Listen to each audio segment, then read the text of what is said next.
इकडे महाराष्ट्राच्या शेवटच्या टप्प्यातील मतदान उद्या पार पडते आणि त्यासाठी उद्या निवडणूक आयोगाची तयारी सुरू आहे। दादरमध्ये सर्व मतदान केंद्रांवरती ईव्हीएम मशीन वाटपाला सुरुवात झालेली आहे। त्यासोबतच बोगस मतदान रोखण्यासाठी नेमकं काय करायला हवं या संदर्भात उपनिवडणूक अधिकारी प्रशांत पानवेकर यांच्याशी संवाद साधलेला आहे आमच्या प्रतिनिधींनी। पाहूया। महाराष्ट्रातील शेवटचा आणि पाचव्या टप्प्यातील मतदानाला उद्यापासून सुरुवात होणार आहे। सकाळी 7 वाजल्यापासून मतदान होणार आहे आणि त्याची जय्यत तयारी होताना पाहायला मिळते। दादरमध्ये आपण आहोत आणि दादरमधून ज्या ज्या ठिकाणी मतदान होणार आहे त्या सगळ्या मतदान केंद्रावरचं ईव्हीएम मशीन असेल किंवा सगळी यंत्रणा जी आहे ते वाटप करण्याचं काम सुरू झालेलं आहे। निवडणूक प्रक्रियेतील सर्व अधिकारी कर्मचारी आपल्याला पाहायला मिळतात।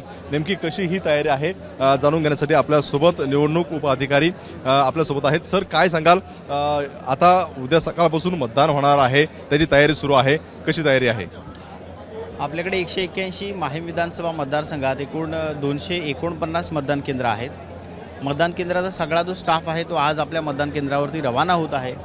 अत्यंत चांगल्या पद्धतीने इथे नियोजन झालेलं आहे। सर्व जे कर्मचारी आहेत ते सकाळी लवकरपासूनच आपल्या निवडणूक कर्तव्यावर इथे हजर झालेले आहेत। आपला अल्पोपहार करून आपल्या टीम फॉर्म करून आपल्या मशीन्स आणि इतर जे साहित्य इथं जे त्यांचं डिस्ट्रीब्युशन होतं ते घेऊन ते आता लवकरच सगळे आपापल्या केंद्रावरती रवाना होतील आणि रवाना झाल्याच्या नंतर आज मतदान केंद्राचं सेटअप ते तिथं करतील आणि उद्या सकाळपासून त्यांच्या मतदानाला तिथे सुरुवात होईल। उद्या सकाळपासून जे आहे ते मतदानाला सुरुवात होईल आणि त्यासाठी संपूर्णपणे मतदान यंत्रणा जी आहे ती निवडणूक प्रक्रिया जी आहे पार पाडण्यासाठी जी आहे ती यंत्रणा सज्ज झालेली आहे। प्रत्येक ठिकाणी ईव्हीएम मशीन वाटप करण्यासाठी सुरुवात झालेली आहे। सोबत पोलिसांचा तगडा बंदोबस्त सुद्धा आपल्याला पाहायला मिळतोय।